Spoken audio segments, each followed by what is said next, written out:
Jetzt fangen wir an mit unserer Fernsehsendung Unsere Familien über unsere deutsche-brasilianische Kultur und Geschichte und auch über diese Verbindung zwischen Deutschland und Brasilien. Começa neste momento mais um programa Unsere Familien, sobre a nossa história, o nosso presente, teuto gaúcho, teuto brasileiro, sobre essa cultura relacionada à nossa etnia. Estamos aqui hoje, temos a alegria de ter conosco Elinor Fait Somenzi, professora, pesquisadora aqui da cidade de Novo Hamburgo, que vem nos contar a história da sua família e da empresa de vitrais, vidraçaria Fait e Filho, de Porto Alegre. Elinor? Te cumprimento, Felipe, e as pessoas que nos acompanham.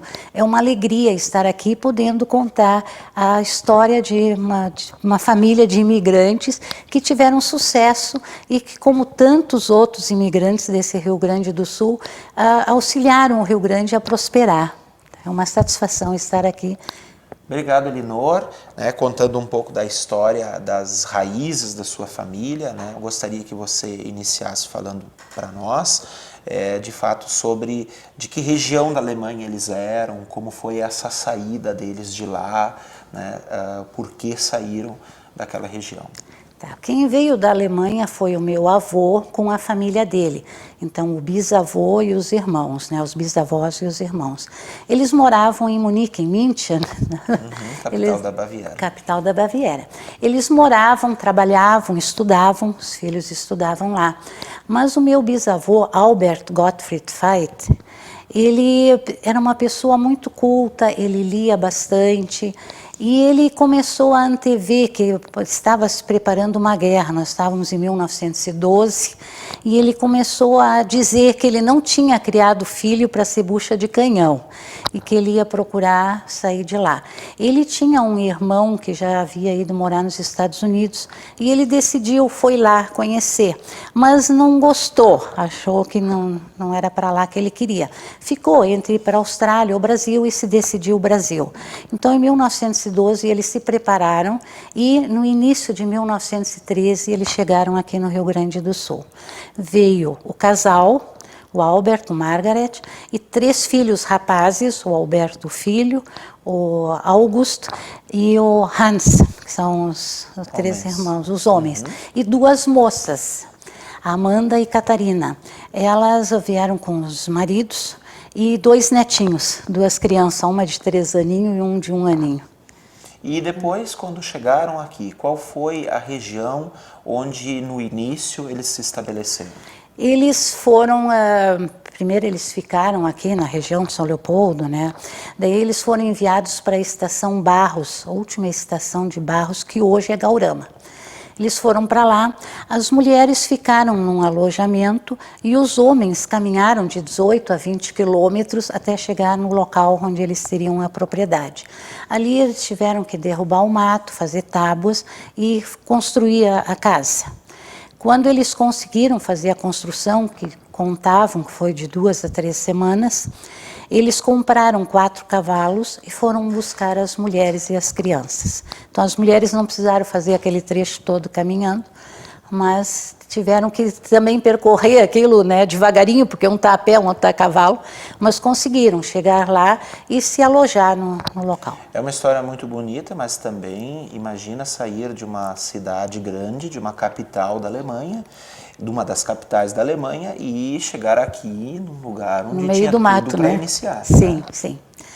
E ali o sustento deles era colher a folha de erva mate, secar, picar, trocar no armazém por alimentos, e também trabalhava em abrir estradas para o governo, em derrubar árvores, abrir calareiras. Claro, plantaram, mas até que planta, né? Até que tem a colheita, né, também. E ali eles ficaram uns 2 anos aproximadamente, e viram que não era o que eles queriam, pois, claro, tinham estudado, moravam em capital.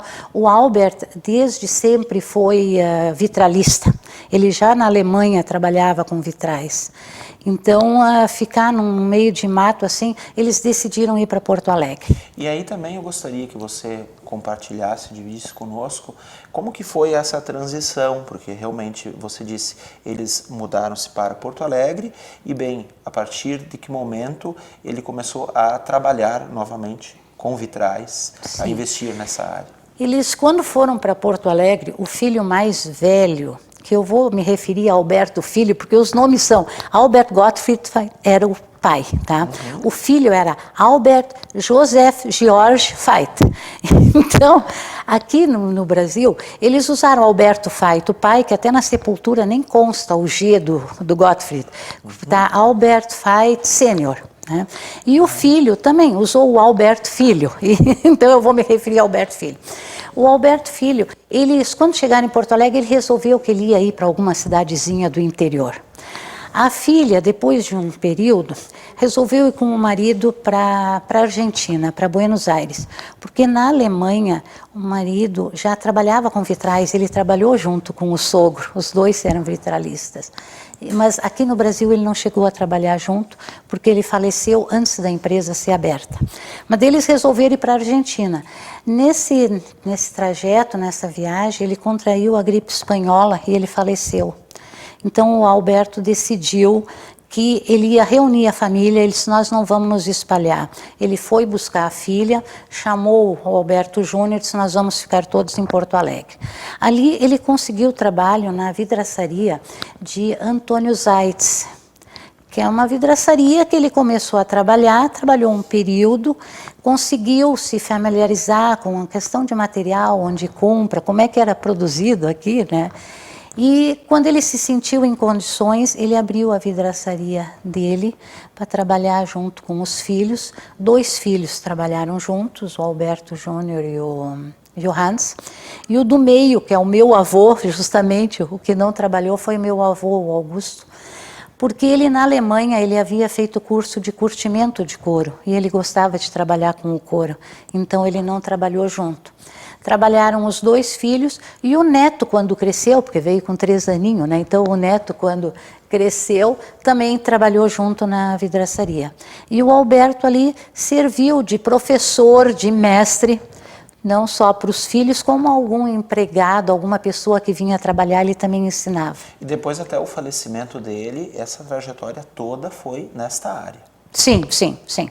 Abriu a empresa e ali em pouquinho tempo já se tornaram conhecidos, já começaram a fazer uma série de trabalhos. Eu tenho reportagem de 1923 com uma lista enorme de locais que eles tinham feito vitrais. Então ali em pouco tempo eles prosperaram. Até porque naquela época estavam construindo muitas igrejas, Sim, e sim. muitas novas residências. Sim, eles faziam vitrais para igrejas e também em prédios públicos, residências.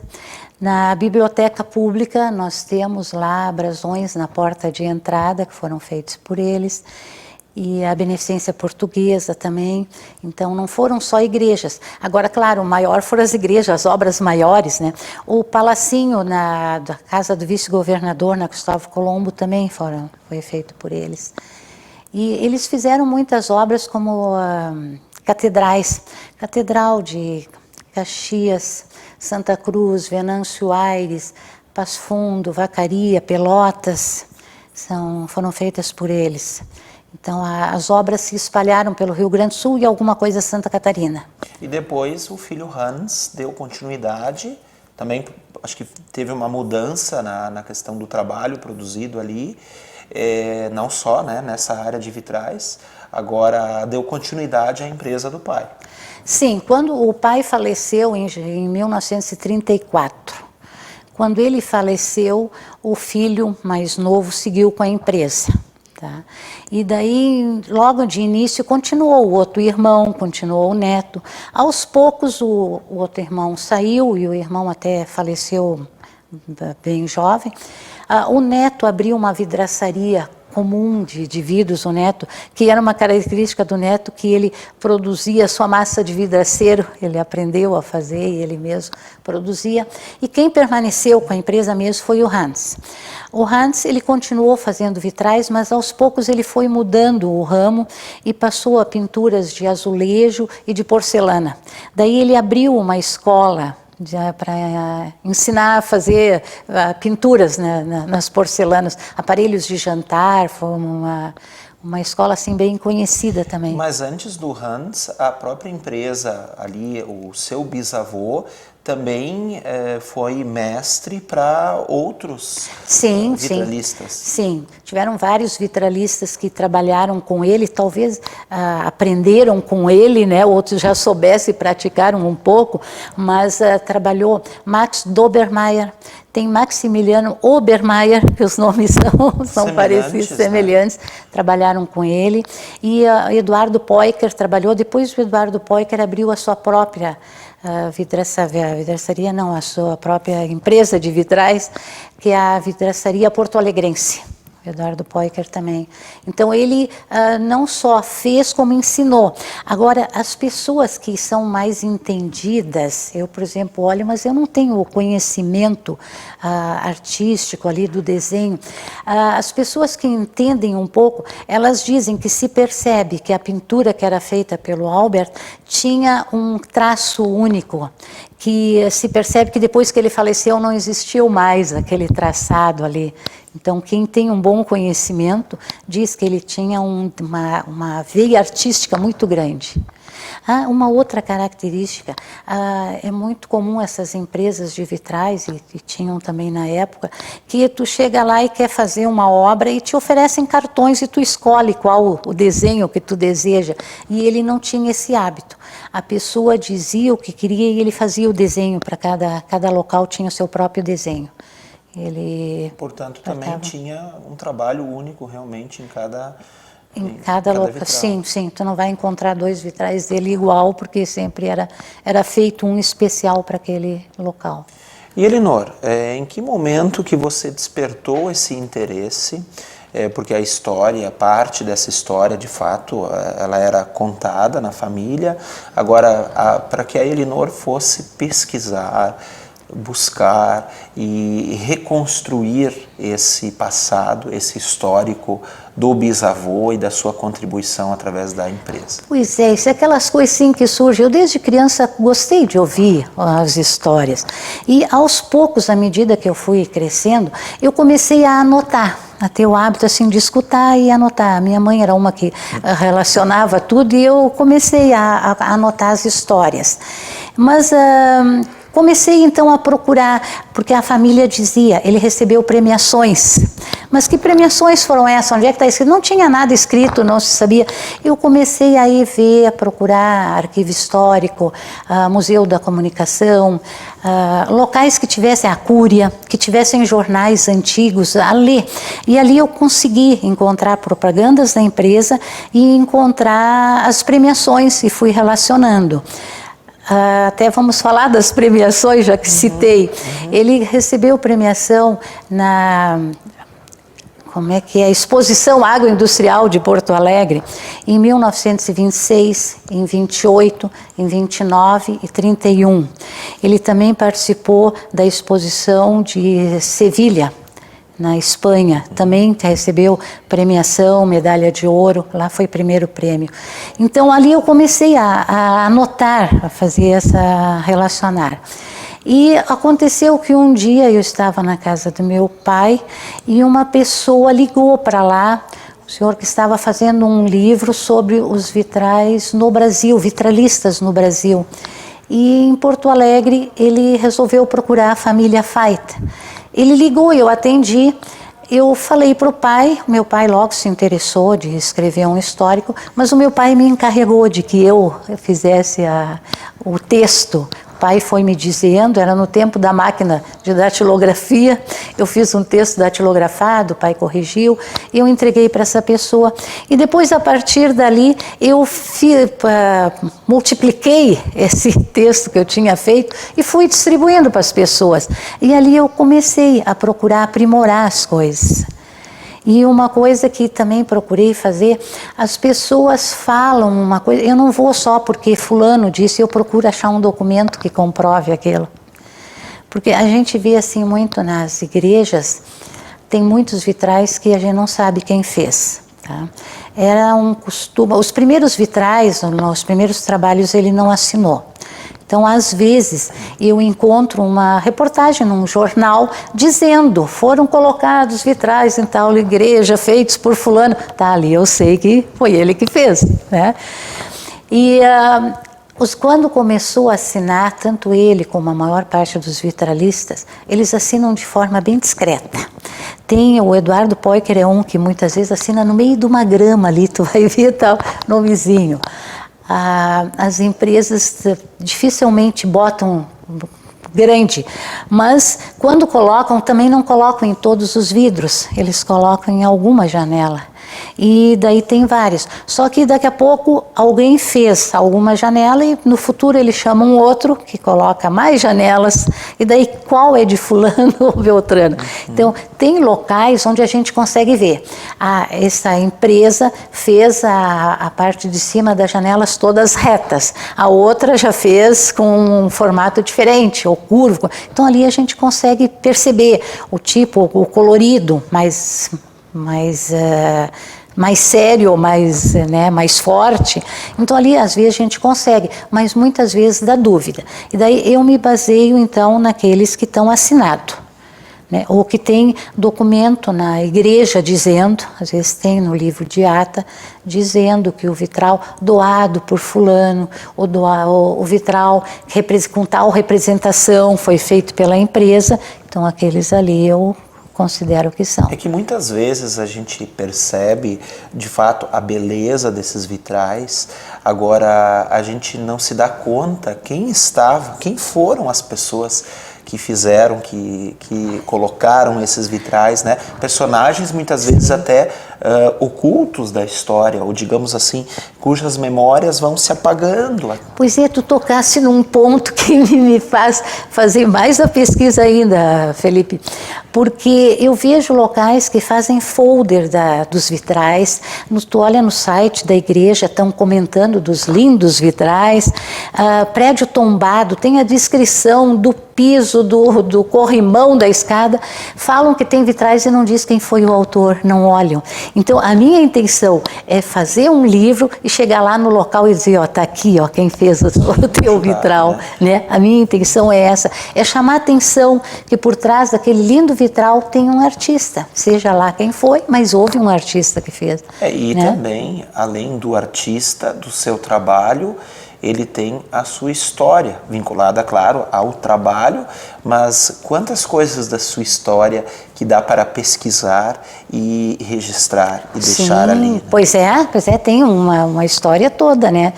Então eu passei, e muitas vezes eu passava assim numa igreja luterana, são coisas que a gente vai aprendendo, né?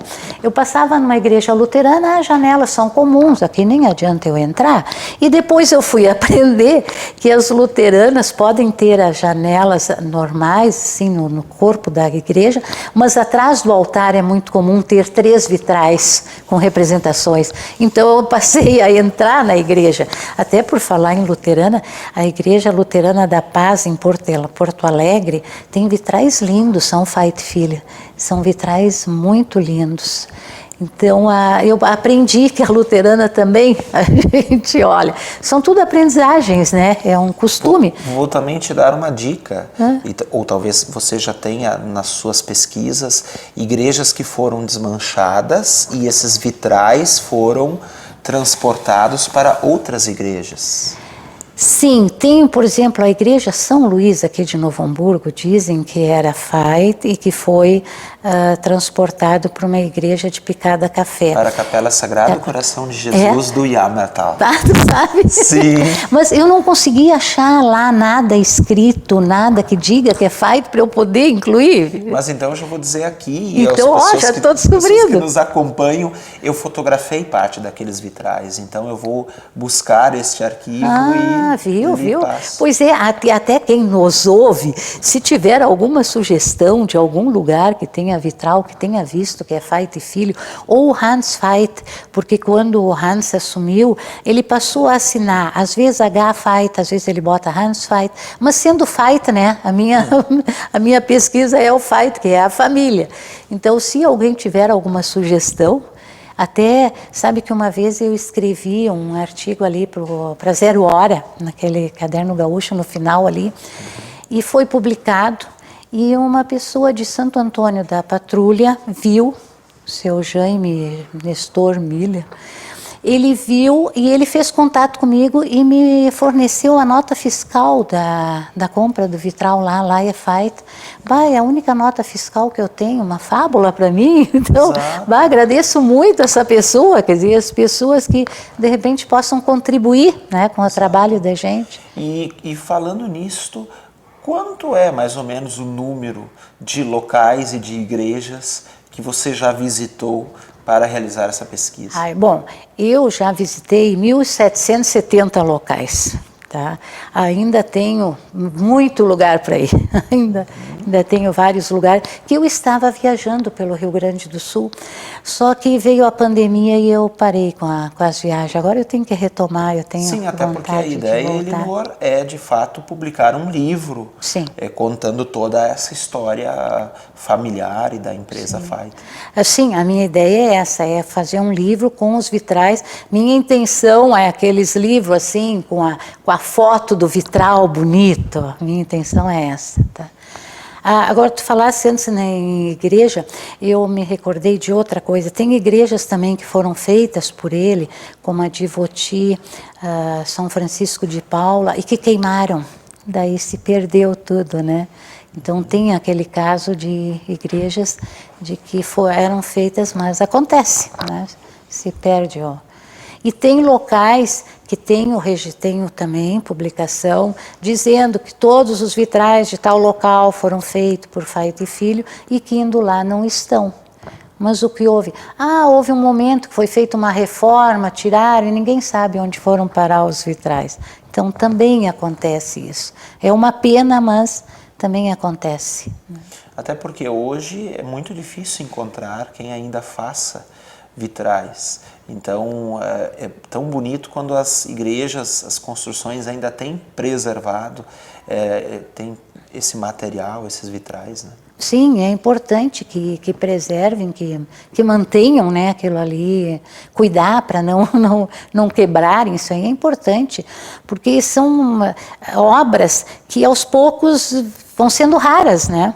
Então Exato. É importante preservar. E você como pesquisadora, como descendente, né, da família, se você também puder destacar para nós sobre, de fato, esse legado, né, porque com certeza são vários os descendentes, mas você é a pessoa que, a gente percebe isso, tem um elo emocional com essa história.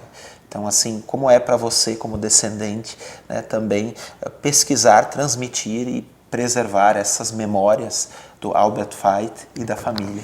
Eu tenho um orgulho muito grande de ser descendente de alemão.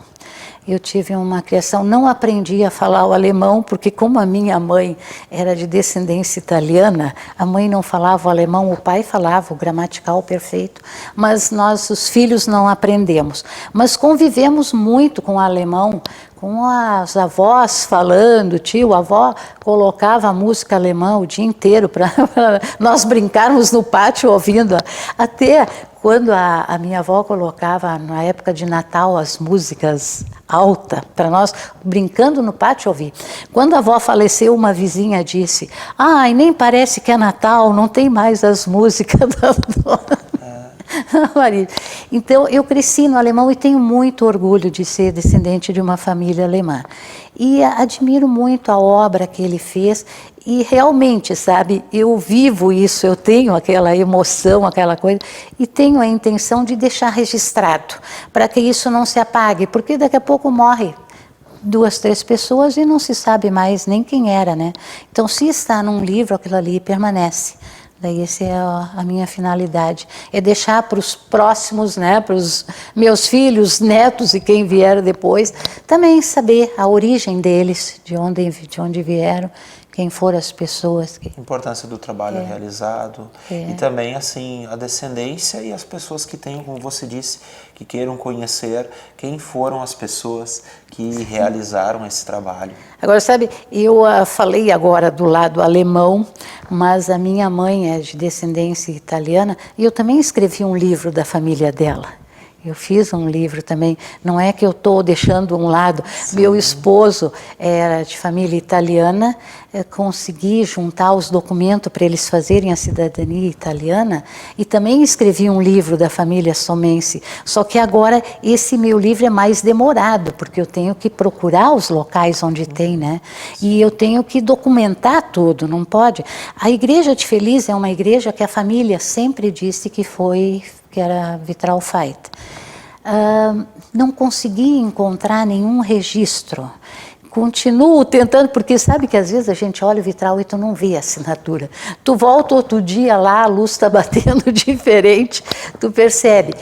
Como muitas vezes eles são postos bem embaixo, quando o vitral é lá no alto e está na parte de baixo, às vezes tu tem que subir num coro, numa escada para conseguir. Então, a de Feliz eu ainda tenho intenção de conseguir achar alguma coisa, mas se eu não achar, eu não vou relacionar como sendo. Porque eu quero relacionar se realmente está comprovado. Exato. Obrigado, Elinor. Obrigado por ter hoje aqui compartilhado o teu conhecimento, as tuas pesquisas comigo e com todos os nossos telespectadores aqui da Vale TV. Obrigado a todos que nos acompanham. Continuem nos acompanhando aqui no canal 14 da NET, também pela internet, pelo YouTube, pelo Facebook, no programa Unsere Familie.